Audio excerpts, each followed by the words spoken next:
ধৈর্য হলো এমন একটা যোগ্যতার নাম, ধৈর্য এমন একটা গুণের নাম, যার মধ্যে ধৈর্য আছে সে নেতৃত্ব দিতে পারবে, যার মধ্যে ধৈর্য আছে সে ব্যবসা বাণিজ্য করতে পারবে, যার মধ্যে ধৈর্য আছে সে পরিবার গঠন করতে পারবে। বলুন তো, একটা প্রশ্ন করব, বিয়ে আগে না ধৈর্য আগে?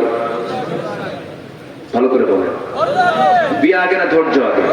ধৈর্য। ধৈর্য নাই, কি নাই বলেন তো? ধৈর্য নাই। এক্ষেত্রে চরম ধৈর্যশীল হতে হবে। ব্যবসা আগে না ধৈর্য আগে?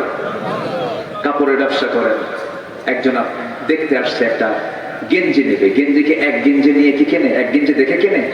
একটা গেঞ্জি কিনতে গেলে আপনাকে দেখাতে হয় কতগুলো? অনেকগুলো গেঞ্জি দেখাতে হয়। দেখালেন এই কালার, ওই কালার, ওই প্রায় 10-15 গেঞ্জি আপনি দেখালেন, একটা গেঞ্জি দেবার মানে একটা গেঞ্জি দেবার জন্য, বিক্রির জন্য আপনি এতগুলো গেঞ্জি দেখালেন।